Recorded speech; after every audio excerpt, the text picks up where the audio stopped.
So we're doing Romans. And by the way, I want to let you know too, the section of Romans that we're in right now is, I was telling Pam this morning, is considered by theologians to be the toughest 3 chapters in the entire New Testament.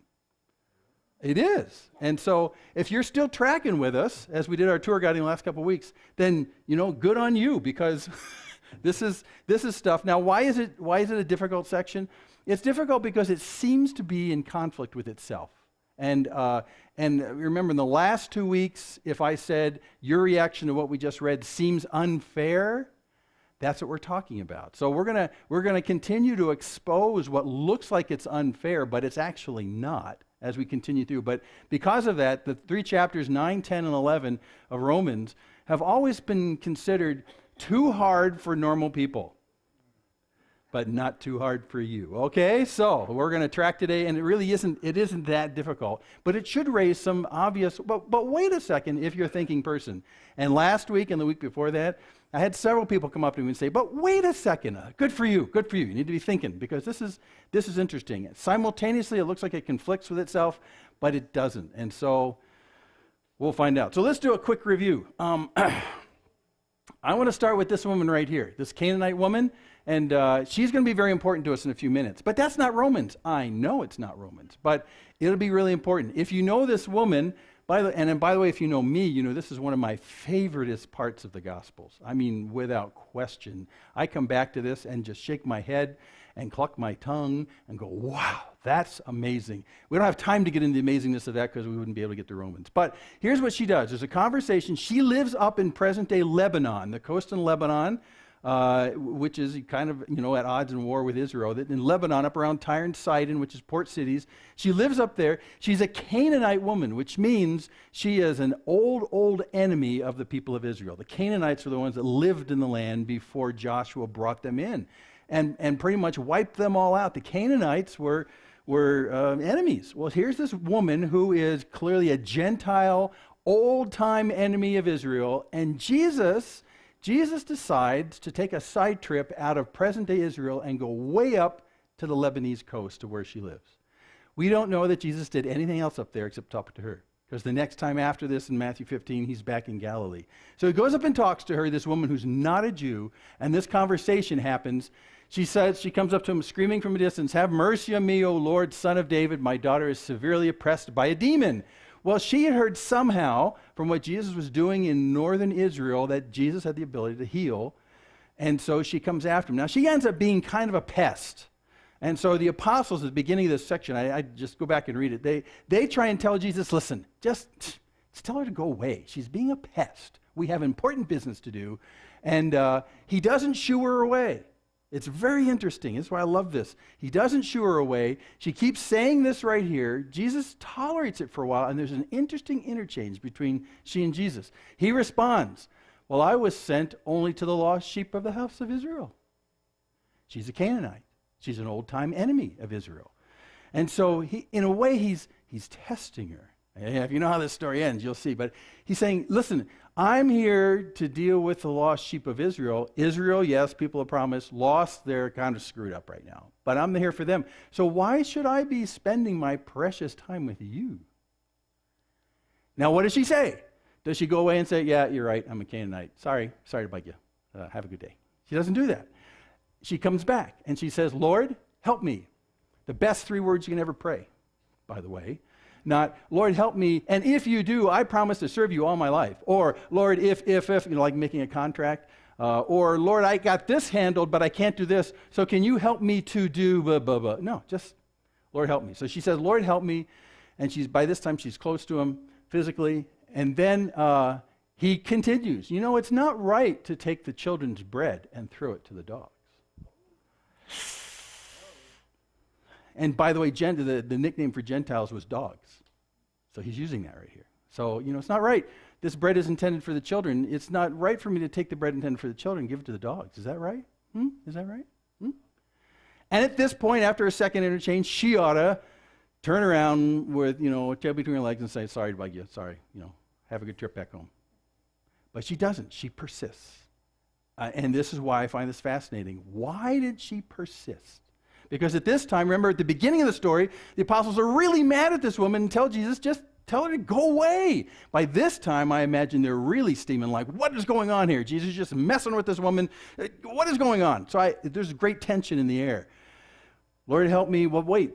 Should I give the bread that's meant for the children to the dogs? And then she says, yes, Lord, yet even the dogs eat the crumbs that fall from the master's table. Isn't it a great response? She agrees with him. Yeah, the bread is meant for the children. But you know what? If the crumbs fall on the ground, is it wrong for us to benefit? And in that statement, she said, I don't deserve anything from you. And by the way, that's how we all have to come to Jesus. I deserve nothing from you. And as we've been looking at Romans, we've been talking about entitlement, how people feel entitled to what God gives them. She said, I know I deserve nothing. But you know what? If you got anything falling off the table, isn't that okay for the dogs to eat? She's asking for nothing, really, and has no presumption of entitlement.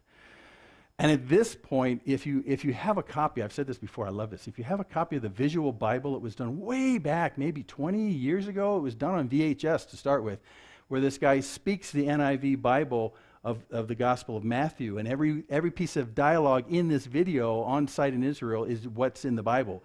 At this point, they stage it in such a way that it almost makes me cry every time I think of it. He has his back to her. Jesus has his back to her like he's getting ready to leave. Is it right for me to give, the bread to the dog? And then she comes closer and closer and then has this response, and she's on her knees behind him. And the way they shoot it, you see the camera on his face, and you see the woman behind him, and she says this part right here. And as soon as she says that, this big smile comes on his face, like, and then he turns around and says, woman, great is your faith. Be it done for you as you desire. Great is your faith. What faith? Well, faith is built on facts. And as we move along in these next couple chapters in Romans, you'll see this. She knew something about Jesus that it will take a couple of years for the apostles to get, and a couple of years after that until they fully get it. And today in Romans, Paul's going to slam you with it. But it's a difficult idea. And what's the difficult idea? Yes, the Gentiles don't deserve anything from God, but yes, God plans to bless them anyway. And she knew that. How did she know that? I don't know. And like I say, when we get to heaven, if she's there, I'm going to say, how did you know that? Because you persisted with a confidence and with a humility that Jesus says, perfect. That's perfect. And then Jesus insulted all the people in his company that were with him when he said her faith was great. Megas faith. Which means that all you people around me right now don't have what she's got. You need to look at what she's got. So as we're in Romans today, we're going to look at this marvelous truth that she got and that the apostles took years to figure out. Peter resisted it until he finally got it. Then we read it in 1 Peter 2 in his letter. They all finally got it, and Paul's going to lay it out for us in clear, black and white, this incredible mystery that not only comes to the benefit of the Jews, but to the Gentiles as well, by God's choice. And she had it years before. Woohoo, Canaanite woman. Okay, so let's take a look. We're going to jump into Romans then. Let me do a little bit of review to get us up to where we are, because we're actually part B from last week. So let me tell you part A. We had Amenemhat III, the unsmiling Pharaoh, who we think, not sure, might have been the Pharaoh during the time of Moses. And Paul uses an interesting argument. He basically says in this Pharaoh versus Moses, or Pharaoh versus God, that God had chosen Pharaoh to illustrate God's power and glory, even though Pharaoh wasn't agreeing with God. And we talked about the potter. You can make certain pots made for glory and some for dishonor and not honor. So here's this standoff between them. And Paul says last week in Romans 9, so then it depends not on human will or exertion, but on God who has mercy. So God's going to choose who he has mercy on. Don't we choose that? Hold that question, because that's the center of our fairness-unfairness doctrine, okay? But this is what he's saying when it came down to Pharaoh. Pharaoh was hardened by God, and in the hardness of Pharaoh's heart, God was glorified, and it's none of your business if that's what God wants to do with some people and not with others. But wait, that seems, just hold on to that. But this is what he's saying. It's God's choice. And he goes on and says it very clearly here last week. So then, God has mercy on whomever he wills, and he hardens whomever he wills. And that is a very hard thing for us to swallow. That's why this section is usually avoided by most churches. You mean that God deliberately hardens some and doesn't harden others? I mean, isn't God universally loving towards all people? Yes, he is. Yes, he is. Well, then why would he do that? Especially, why would he do that to Pharaoh? Well, because in the process of Pharaoh doing what Pharaoh did, we understand God more greatly and more come to him. Was it a good cost to sacrifice Pharaoh? And that's the debate of the ages, because he's the creator and he's the potter and we're not. But before we let Pharaoh off the hook totally, you have to understand when you read through Exodus 1 through 15, that Pharaoh also hardened his own heart. So there seems to be a partnership in this hardening thing. God was part of it and Pharaoh was part of it. And this partnership, in terms of where we end up, we'll talk more about as we go on, because it's key to understanding what looks like a conflict. So anyway, he hardens whom he's going to harden, just like a potter makes one pot for one purpose and another pot for another purpose. And still reviewing last week, verse 23, so that in order to make known the riches of his glory for vessels of mercy, those are the good pots, which he's prepared beforehand for glory. So he's saying that there's a certain bunch of pots, and I presume that some of us are those pots, that he has prepared the design for before all time, so that in making pots like you, he can glorify himself. I mean, I see examples all the time. I had a great example yet again yesterday. We got to go down to Salt Lake City and do some tapings for Earl Erskine's Ex-Mormon Files. And we had Adam and Charlotte Swap, who Scott's done a Sacred Groves posting on their stories. But we want to do shorter versions with Earl. So we were down we were there a long time, 4 or 5 hours doing tapings. But as I sat listening to Adam's story again, Adam's the guy who back in the late 70s, early 80s was a fundamentalist Mormon and who had actually blown up a Mormon chapel down the southern part of the state. I mean, went out and got dynamite and surrounded it with ammonium nitrate sacks that the farmers use and got some diesel oil, the same kind of recipe they used in Oklahoma City when they blew up the federal building. And he blew up a Mormon chapel. And the pictures are devastating. No one was killed there, but that started a siege. The police sieged his house and surrounded him with guns. In the end, a policeman was killed. Adam claims it was accidentally from their part, but still, he had to suffer for it, and he went into prison with a 30-year sentence in his late 20s. He just got out a few years ago, and he came to Christ while he was in the prison. Said prison was the best thing that has ever happened to me, the best thing bar none. Because while he was there, he read the New Testament 88 times. And in reading the New Testament, something went click in his head. He said, wait a second. So anyway, it was interesting. Many of you have heard his story, and it's already on Sacred Grove, so go take a look at that. But the shorter versions are going to go up in a couple weeks. But what an amazing thing it is to see where someone like Adam Swap, who you would presume is a pot that's made for dishonor, because he's blowing up churches, you know, a pot made for dishonor suddenly is turned, and you realize he's a pot for honor that God had planned since the beginning of the universe. These aren't just accidents. These aren't God sitting up there saying, well, look, he's turned over a new leaf. What a surprise that is to me. Well, let's make the best of this. It's not that at all. There's something about this that has been beforehand for glory to God. And it really is a glorifying thing to God when you look at Adam and you see what God has done. You go, wow, it's astonishing. The changes are astonishing. And you probably have stories of people like that too. You know, what God does in our lives, and I say all the time, is we're like blank canvases, and he writes his story in our lives, and we walk around kind of like these pictures, saying, do you know what God's done for me? Look at this. And so that's what God wants to do with these pots, and you're one of them. So we talked about that last week. Some he's prepared beforehand for glory, even us whom he's called. And now his Jewish leaders are probably thinking, right, that's us Jews. We're the good pots. And so for today, he's going to lapse back and say, wait a second, you Jews, who presume that you're the good pots. Let me turn your world upside down for a second. The Jews are not the good pots, and the Gentiles are not the bad pots. Because right here, he's going to turn and really inflame his Jewish readers by saying, even us whom he has called, not from the Jews only, but also from the Gentiles. You mean there's good pots among the Gentiles that God has prepared beforehand for all eternity? What? I thought the Gentiles were dogs, Canaanite dogs. Remember the woman? I thought they were the bad people. Now you're telling me that before the universe was even created, God had plans to do good, to make good pots in the Gentiles?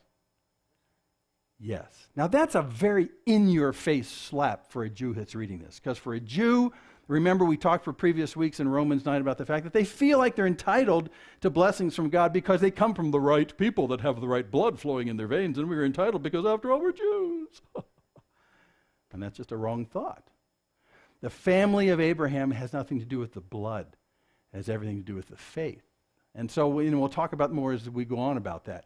But here he's saying this is a deliberate slap. So he knows that his Jewish readers are going to be really perturbed right here. Paul's good at anticipating the responses to what he's been saying. So for today, for the rest of what we'll look at in chapter 9 today, he's going to address the Jews who are really messed up by this phrase, who are really turned upside down by this. No, I want all the good pots to come out of Israel, all the bad pots to come out of the Gentiles. That's simple and easy. That's the way it is. Stay with that plan, God. And God's saying that was never the plan. There's good pots on both sides. So how does he address this? Well, if you're going to talk to Jews as an audience, the most persuasive thing you can use is the Old Testament. And so that we'll look at a lot of that in a few minutes. The Old Testament, because they accept that. They know that as being truth. They know that as being revealed from God. And Paul was an uber professional quoter of the Old Testament. He knew the Old Testament like no one's business. So why it took him many years, we think, after coming to Christ on the Damascus Road, many years, it just messed with his head because he's thinking, wait, I've read the Old Testament scriptures. Jesus can't be the Messiah. And over a couple of years, as he starts outing things in the Old Testament, he goes, oh, wow, wait, Jesus is the Messiah. Okay, so Paul knows his Old Testament. So how do you talk to a Jew to tell them that there's good pots in the Gentiles out of the Old Testament? Dun, dun, dun. Hold on to your seats. Here we go. How can there be Gentiles? What? Yes, listen. So this is new today, verse 25. As indeed he says in Hosea, one of the minor prophets near the end of the Bible. As he says in Hosea, those who were not my people, I will call my people. Whoa, wait a second. My people are the Jews. Yes, that's how they were called. But then he says in Hosea here, the people who are not called my people, I will call my people. Now that sounds unfair, right? No. As a Jew, you would say, no, God called us his people.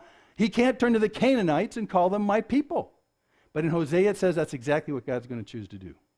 And it's God's choice. Do you see that? It's God's choice to call them that. And he goes on in Hosea here. And her who was not beloved, I will call beloved. And a Jew would wave his fist at God and say, no, the Gentiles are not beloved. We're the beloved. We're the ones that were born, in that promise from Abraham. You love us, you don't love them. After all, Sodom and Gomorrah, you blew them all up. So keep blowing them up, because we're the beloveds. Well, if you read the New Testament, by the time Jesus comes, they're not the beloveds. They've really messed up. They've really fallen off the path. And that's what Paul's dealing with right here in these 3 chapters. What happened to the Jews? What happened? And so now he's saying, listen, this was the plan even from the time of Hosea the prophet, that God was going to look at a people who are not his people and say, you are my people, and I love you. And it's not the Jews. What? And in the very place where it was said to them, you are not my people, they will be called sons of the living God. God, this is really unfair. I mean, after all, the promise came to Abraham, Isaac, and Jacob. I'm one of the people by blood from them. I come from the tribe of blah, blah, blah, blah. I've got all these entitlements. I'm the promised people that have the promise coming to me. You love me. You don't love those other people. And now, from heaven, you're going to look out on these people in the very same place where they're living and saying, at first, you're bad people. And now you're going to look at them and say, no, you're my people and you're my beloved in the same place where they even live. Now, the whole place where they live, that's an interesting addition to this idea, because for the Jews, it was easier to say, I live in the promised land as a promised person. Now, you're going to try and tell me that someone who lives, say, I don't know, in Iraq, Mesopotamia at the time, you're going to tell me that someone who lives over there in the pagan places of the world, where originally you looked at them and said, pagan, pagan, bad, bad, horrible dogs. And now you're going to look at them even still where they live in Mesopotamia and say, my people, my beloved, who live in Iraq. And And for a Jew, it's like, no. But you can't argue with this. This is scripture from the Old Testament. And this is God dropping a gigantic hint to the Jews that a day is coming when I will look at another people that are not Jews or even halfway connected to the Jews, completely separated from the Jews, not even Jew wannabes, just total pagans. And I'm going to say, you're my people, you're beloved. You can't argue with that. So just so he can kind of rub their noses in it, he keeps going. And he pulls out some other great passages. How about Isaiah? Isaiah, have you read this? He's saying, verse 27, and Isaiah cries out concerning Israel, though the number of the sons of Israel be as the sand of the sea, only a remnant of them will be saved, for the Lord will carry out his sentence upon the earth fully and without delay, from Isaiah 10. Okay, so Isaiah is a real prophet in the Old Testament. The most quoted Old Testament passage in the New Testament. Not passage, but book. And so Paul is saying, look, the prophet Isaiah, big dude, right? Big dude. He said that even though there's going to be a lot of physical offspring in Israel, that's what the sons of Israel is, like the sand of the sea, a lot of them, how many are going to be blessed by God? Only a remnant. Only a remnant. You mean if I'm born a Jew, it's not a guarantee? Right. In fact, only a remnant, which implies a minority, not a majority. Doesn't imply it. That's what remnant means. In fact, remnant means a little bit that's left over after most of them are gone. This is what Isaiah is saying. So Paul's saying, hey, if you don't believe me when I say that there's good pots in the Gentiles and you think all the good pots are in Israel, guess what? God said only a remnant of good pots will be left in Israel. Not all of them. I think that really shoots right at the heart of the entitlement thinking of the Jews. Really big time. Only a remnant will be saved. And the Lord will carry out his sentence upon the earth fully without delay. What he's saying in verse 28 there is the fact that God is still intent on bringing judgment to humanity based on their relationship with him. God's still intent on that. And guess what? The Jews are not immune. That's what he's saying. And only a remnant will survive that. But we're the Jews. I know. And that doesn't matter. That's what he's trying to say. This is why the Jews are all up in arms at this point. How about another couple of verses to really mess with your head to the Jew? And Isaiah predicts again. He says, if the Lord of hosts had not left us offspring, we would have been like Sodom and become like Gomorrah. Now that's an insult. Because Sodom and Gomorrah, they were bad pots, no question. Okay? And he's saying right here that if the Lord of hosts had not left us offspring, we would have been like them. We would have been utterly destroyed if we didn't have some kind of offspring that came from us. That's a remnant idea again. So there really is no immunity if you're a Jew, he's saying. And we've seen this in Hosea. We've seen this in Isaiah in a couple of places. There's no immunity if you're a Jew. You're not saved and you're not entitled to the blessing of God just because you have the right blood flowing in your veins. You got the right ancestry. Are you kidding me? Ancestry, we were listening to a podcast yesterday driving down to Salt Lake City, and it was a fellow who had been in the Mormon church and had talked about his upbringing in the church. It was interesting how much he talked about the fact that as he was growing up in the church, he really felt a responsibility to be true to his ancestors, and he could prove his ancestry back to Brigham Young and also Joseph Smith, but really to Brigham Young. And so he kept mentioning over and over again how there was always this expectation that because I have such great blood, since I have such great ancestry, since my ancestors suffered so much for me, I have to toe the line and do good, if not better than them. So ancestry was really basically his claim, not only to entitlement, but to the burden and load of the fact that he's got to do great. And here he was leaving the church, in a way kind of betraying what people in his ancestry had done. So ancestry was just a very large deal. And if you've come out of Mormonism or you have friends, it's still a very big deal. Ancestry is a big deal. Paul is saying to the Jews, who also ancestry was a big deal, saying your ancestry means squat. Nothing. It means nothing. It means nothing. It means nothing. What shall we say then? He's summarizing after he's insulted them greatly. You know, you're just like Sodom and Gomorrah if you didn't have some offspring. What shall we say then? Are we saying that the Gentiles who did not pursue righteousness have attained it? The Gentiles who were enjoying, doing crazy, sinful things? Are you telling me that the Gentiles who had no interest in finding righteousness found it? Is that what you're saying? That is a righteousness that is by faith. They didn't pursue righteousness. They've attained it, and they've attained it through faith. Is that what you're saying in contrast to, but that Israel, who pursued a law that would lead to righteousness, did not succeed in reaching that law? Is that what you're saying? Are you saying that the Gentiles who we've enjoyed calling dogs all our lives because of their sinful behavior, now you're saying that they've found the righteousness that in a way they weren't even looking for? But we Jews, who for us righteousness is a daily business, it's been on our minds since we wake up every day, 7 days a week, and then we've been consumed by that, we've been given by the law for what righteousness is. You're telling us that we've been so law-centric and righteous-centric that we missed it? Is that what you're saying? Yes, that's what we're saying. That's what we're saying. They missed it. Why? Because they were pursuing a righteousness based on works to satisfy the law. The righteousness that God holds as terms of the family of Abraham are a family because of the legacy of faith, not the legacy of blood. People who exercise the same kind of faith that Abraham, when he was up under the stars in Genesis 15, that faith that he exercised, those are the offspring of Abraham, not the blood people. Now, this is a Jew who's writing this. Paul himself is a Jew. He's speaking with authority because he knows what he's talking about. He's been trained as a professional handler of the Old Testament. He knows this stuff.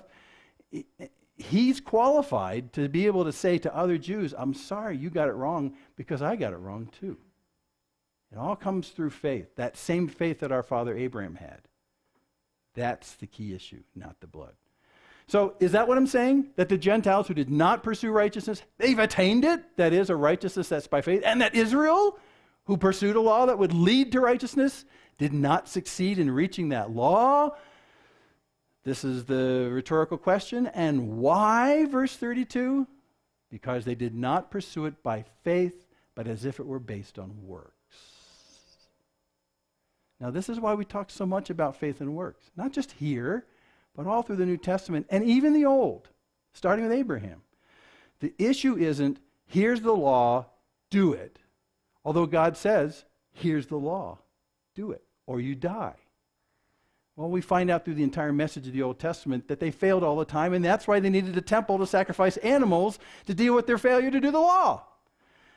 But still, the standard of righteousness for the sons of God, the people, the offspring of God, God says, this is it. This is the statement, this is the law, this is it. Do this or die. And by the way, all mankind will die because he can't do it. And then Jesus comes, and Paul will explain further in the next chapter. He is the end of righteousness through the law.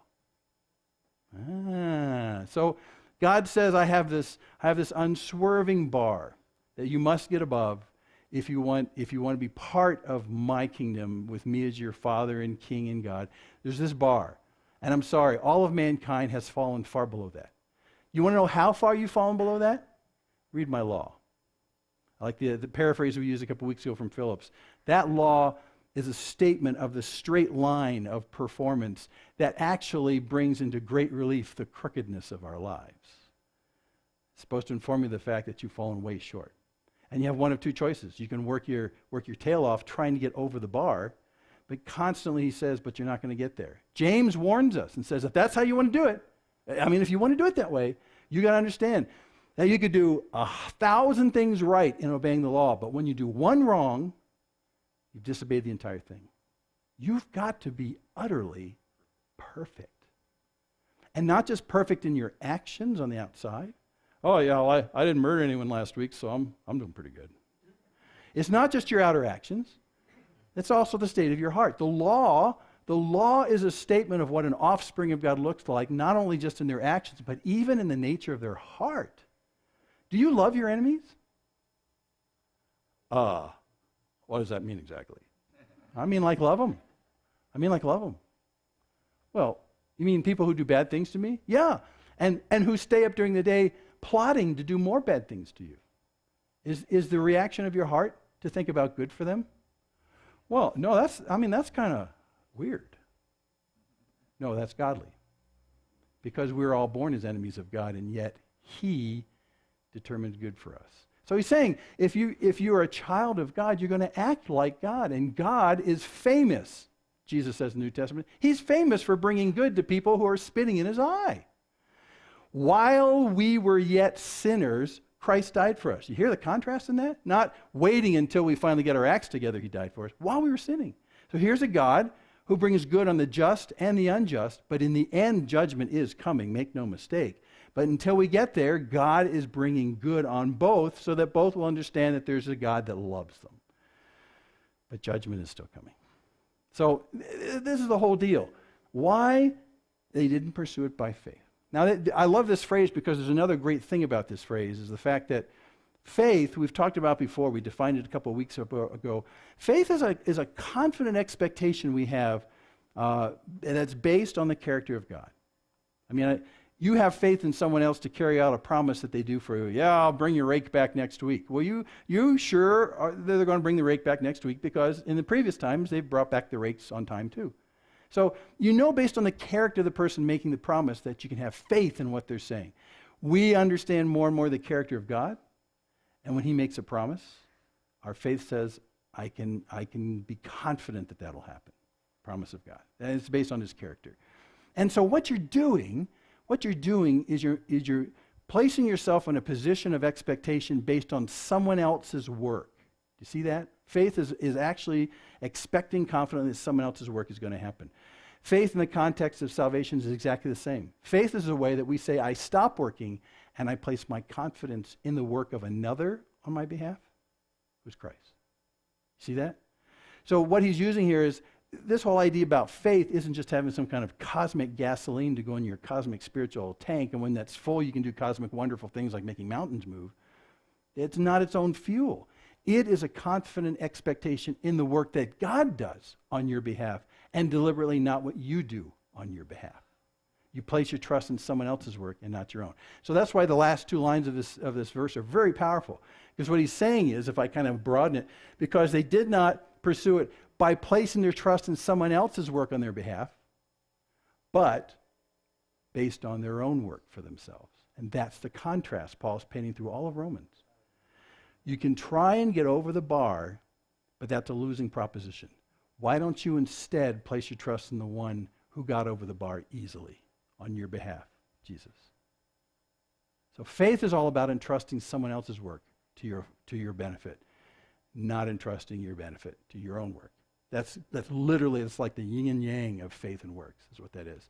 So yeah, the Jews decided to pursue it by trying to get over the bar. But everyone was supposed to be able to do it by doing faith in one who could go over the bar.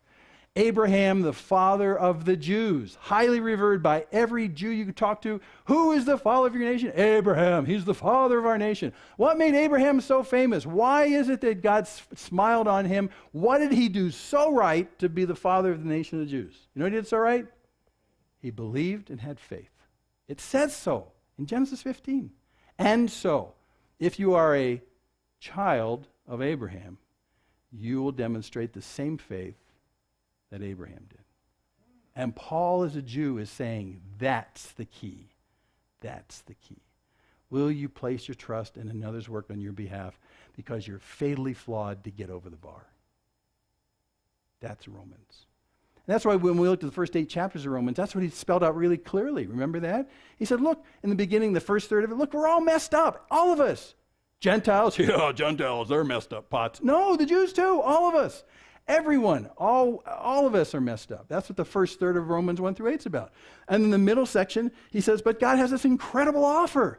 You know you're messed up, but God has figured out a way to fix your failings, not by fixing you, but by placing the penalty for you not measuring up to the bar on another who could and did perfectly satisfy the law, Christ. And then the last third of it is about the fact that now everything's different for eternity and even starting now because of him, because of what he's done on your behalf, not because of what you've done on your behalf. It's not a matter of us trying to imitate Jesus.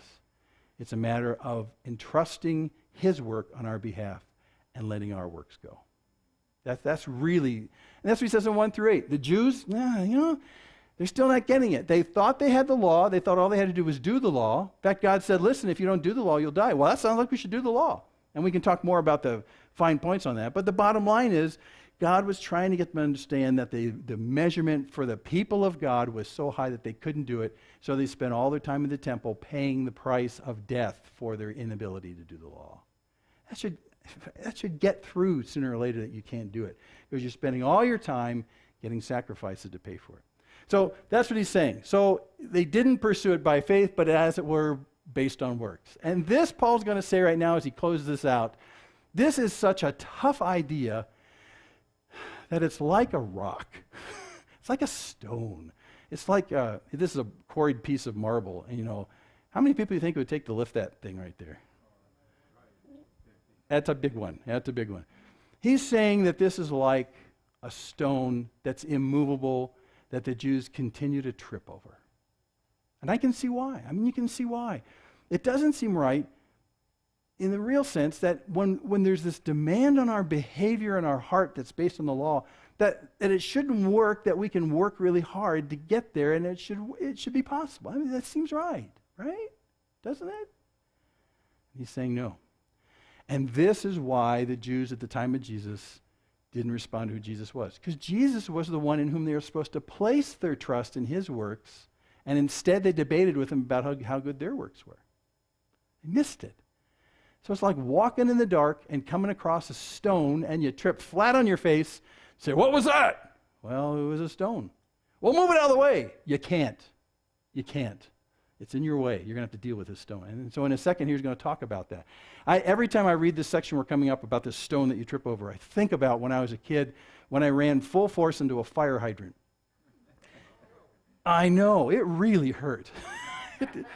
and this is don't do this. This is why I was doing this. As a kid, I had my baseball mitt here, and I had a ball in my hand. I was throwing up there. I'm going, oh, and I'd run and get it, oh, and I'd run and get it. And then, whoo, I threw it too far that way, and I ran as fast as I could, looking at the ball, until the top of my leg went right into the fire hydrant.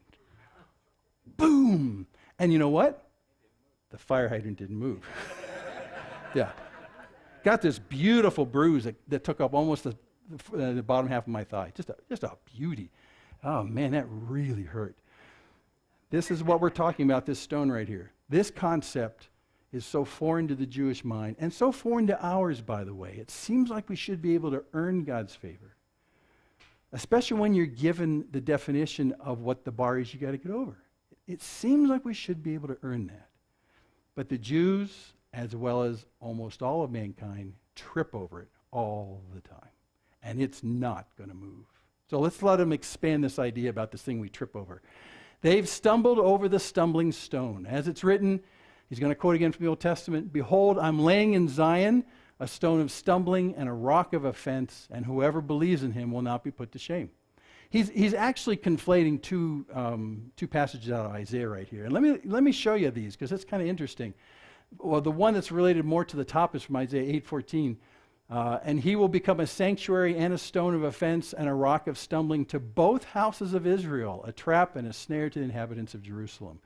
So he's saying that there's this stone that's going to cause both houses. At this time, at the time of Isaiah, it's the northern and southern kingdoms. The northern kingdom is kind of going south, even though it's in the north. But spiritually, they're just messing up.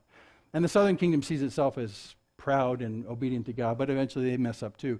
But what God is saying through this passage is there's this stumbling stone that they are both going to stumble over. Both of them. Even though the south in Judah thinks it's right and more right than the north, they're both going to stumble over it. By the time that Jesus comes, doesn't matter what tribe of Israel you're from, you're going to stumble over him as the work that's going to be on your behalf. And then let me put this one down here, and you'll see the differences. Behold, I'm the one who has laid as a foundation in Zion a stone, a tested stone, a precious cornerstone of a sure foundation. Whoever believes will not be in haste. So he's conflated those two. We learn a little bit about biblical interpretation based on this. So he takes a little out of this verse, a little out of this verse, puts it together and says, look, this makes one sentence in a way. And that's an okay thing to do, and Paul's qualified to do that. But what he's saying is God is laying in the place of his people, that's Zion, a stone that's deliberately they're going to stumble over. And that's a great picture of Jesus coming in the flesh. Boom, he came there, and the Jews just kept tripping over him, and he didn't move. They tripped over him over and over. And what is they're tripping over? That his work is going to be complete for their righteousness and not their own. And yet when Jesus talks to the Pharisees, they're arguing about how right their works are. And Jesus says, you guys have missed it. You've missed it altogether. And not only that, see, if you don't see these passages up here, you realize that this stone, which is not only something to stumble over, it's also being laid as the cornerstone. You see that? The cornerstone? Has anyone here ever made a masonry wall? Because in their time, people understood when you built a stone building, you understand how you do it. And it took me until I was a homeowner to learn this. But when you build a wall, say the brick walls around this building, you don't start in the middle of the wall, building the brick wall. Because by the time it gets out to the corners, it'll look like this. What you do is you start on the corners. You build up a corner as far as you want to go to, maybe halfway or so. But you build up a corner there, and you don't stop there. Then you go to the other corner, and you build up a corner there. And what do you do to make sure the bricks in between the corners are straight? A string. It's high technology. And so the very first stone you put on the ground is going to determine the position of the entire building. Got it? Because that's how you do it. You build it from there. You start from the cornerstone. That's why it's a corner. It literally in the passage doesn't say cornerstone. It just says the corner. But they know that's what that means. It's a cornerstone. So what he's saying is that this stumbling stone is the keystone upon which my entire building is deliberately being built. And hey, if you're stumbling over the cornerstone, you're not going to be part of that building. God's building a building. And other places, we read it in 1 Peter 2 and others, I'll quote him in a second here. He's going to show the fact that this Jesus is this deliberately placed stone in exactly the right place, where God is going to build a building which represents his people. And if you can't handle Jesus, you can't be part of that building because it's placed right here. And then you have to get in line to be part of the building. Paul will use this metaphor many, many times. But if you don't see Jesus as the cornerstone, then all he is an irritating fire hydrant to run into. And that's exactly the reaction of most of the Jews at the time of Jesus. He's an irritating stone to stumble over. Who does he think he is, claiming to be the Son of God, like he's some kind of beginning and end of everything? Who? Didn't he grow up in Nazareth? Weren't his parents Mary and Joseph? Who does he think he is, claiming to be the Son of God? What is he, some kind of whack job? And he says that if you kill me, I'm going to come back 3 days later. Are you kidding me? Who does he think he is? That's the sound of your knee hitting the fire hydrant. Well, he's the cornerstone, very carefully cut and placed. And God's saying, this is my deliberate plan. It's in him. Now you get in line with him or you're toast. That's the stumbling part. Whew. So these Jewish readers know that this is the subtext behind those passages. They understand that he's saying that the very thing that you're tripping over is God's deliberate design for his kingdom. He's the cornerstone. Paul doesn't even need to say it, because he knows it's ringing in their head as he says that. It's like this. Here's a big stone. You run into that, it's not moving either. And if you're going to start a building with a stone of that size, another thing you need to do is make sure that the ground underneath it is specially prepared. Because if you put it into a swamp, it's going to go, and you're going to get a bad building out of that. That's what he's talking about in that passage before. We were saying that, it hits a sure foundation. God has already set the foundation via the Old Testament prophets and what they were saying. He's already set the ground, and he's gotten it all ready. John the Baptist was the last guy to get the ground ready. Got the ground ready, got it sure, got it set up, and then God brought Jesus and placed this cornerstone, this impossibly huge stone that no one is ever going to move. No one's ever going to push it out of its place. And God set it on the perfectly prepared ground where he's going to build his kingdom, and he is the one that we line up to be part of that kingdom. No one else. No one else. A sure foundation.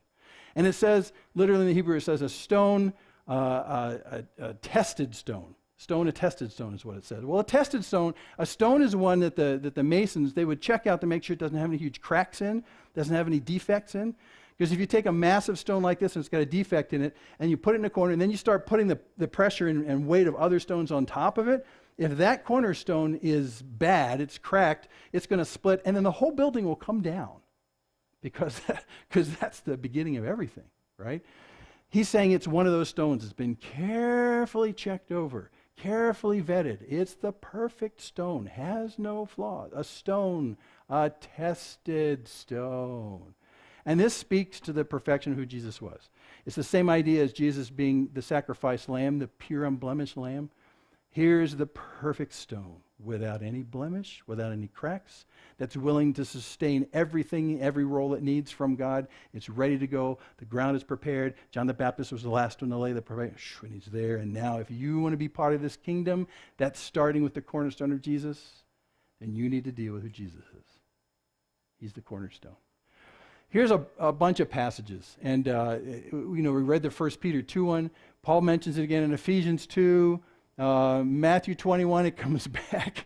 Daniel 2:34. So these are in your bulletin, by the way, in the back. If you want to look at them. Daniel 2 is great because Daniel talks about, in a vision he has, about a succession of mega powers that are going to come through the world that includes the Romans and the Greeks and all that kind of stuff. And that last kingdom that's mentioned gets absolutely crushed to smithereens by a stone from heaven. So it's the whole metaphor about Jesus being this cornerstone, the deliberate and perfect laying of the beginning of the kingdom of God, and him being the start of it. And you get in line with him. That's a theme that not is just New Testament, it's all through the entire Bible, and even the Old Testament. Yeah, and you have to understand the metaphor is really well known to them. They lived for generations with construction projects where they're laying granite, and limestone in case in Israel. And they're laying these things. They understand the process. We don't get it because we don't build walls ourselves. But they get it. There is a first stone, and that first stone determines everything about the building. Absolutely everything. And Jesus is saying, you Jews, if I asked any random Jew on the street or outside the temple today, who do you think in your training is the cornerstone of Judaism? They would say, Abraham. Maybe Moses. Who's the cornerstone of your people? And Paul is saying, as a trained Jew, the cornerstone of the people of God is Jesus. And that's why it's like running into a fire hydrant for a Jew. To this very day, the Jewish population you run into the world, I grew up in a Jewish neighborhood. I got accosted by Jews in college. Not accosted, that's a bad way to put it. I still have a lot of very good, dear friends that grew up who were Jewish. But I remember running into a guy in college who came up to me because I was at a Christian book table, and he waved his finger at me, and he was quite mad. He had a Jewish background. And to be fair, the first angry Jew I've ever run up against. So up till that point, just delightful people. But anyway, he came up to me and he said, the one thing that makes me a Jew is that I don't accept Jesus. That's the one thing that makes me a Jew. So in my mind, I asked him, so in your mind you're saying that the world is split into two sections? There's this section that does not accept Jesus, and there's this section that does accept Jesus. And because you don't accept Jesus, that makes you a Jew. Exactly. So I said, so being a Jew that accepts Jesus doesn't work. He says, no, that's totally an oxymoron. You can't have the same thing. You can't have in the same sentence, I'm a Jew and I accept Jesus. Because we're Jews because we don't accept Jesus. Yeah, the only determination. The only determination. Now he was not speaking like some kind of orthodox whack job. He came out of a Reformed Judaism background, which is much more loose, it's much more liberal. But he was saying the world accepts Jesus, but the only thing that defines us as Jews is that we don't. And I said, well, what about Moses and all those guys? Don't those have, well, sure, they're part of us, but you got to understand that the minute that we accept who Jesus is, we're not a Jew anymore. Because that's the definition. Yeah, you going to say something? Is that the cultural definition? That's the cultural definition of a Jew.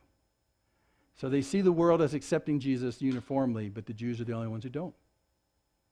So that's an outgrowth. That's still running into the fire hydrant even here in the 21st century for most Jews. Now that's not to say that God isn't communicating the message of who Jesus is to the Jewish community, because he is. In powerful ways, he is. But it still remains a blindness to many Jews to this very day. And Paul will continue to talk about this, because remember, he started off this section, chapter 9, by saying, I'm not lying to you. My heart's broken for my people. I want them to understand who this Jesus is. I want them to understand that you come to the blessings of God not through your ancestry or through your works. Those that have nothing to do with it. You come to him on the same basis that Father Abraham did, by faith. And the culmination of our faith, so who do we put our trust in? Whose works do we instead prefer over our own? It's that of Jesus. And Paul's saying, that's what I've been trying to get across to them, and it's been like beating my head against a wall. Well, he doesn't say that, but you can hear it in his voice. That's what 9, 10, and 11 are all about in Romans. What about the Jews? How can I get the message across? And this, when we get to the end of chapter 9, he's saying, I got to tell you, it's hard because it's like they're stumbling over this rock that will not move. And so I keep bringing him back to the rock and saying, did you know what? That rock that you keep stumbling over is actually God's deliberate cornerstone of his kingdom. You need to deal with Jesus.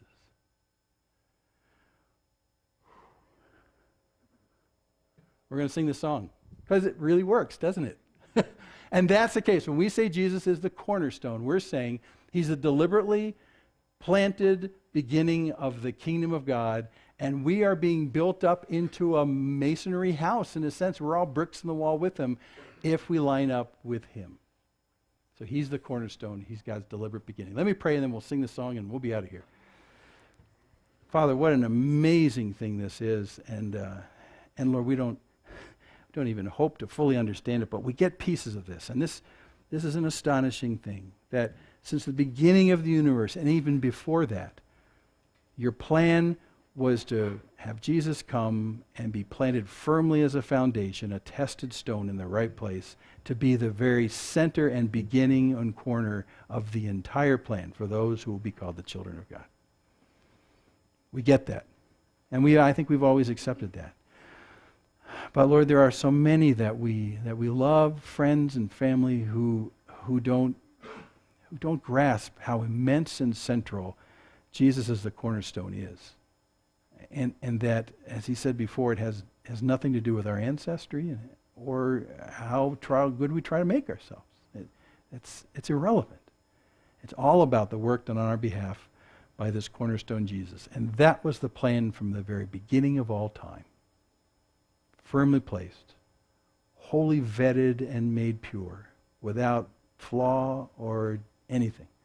And he's the one on whom we can place our hope and trust based on his work done on our behalf to satisfy the law.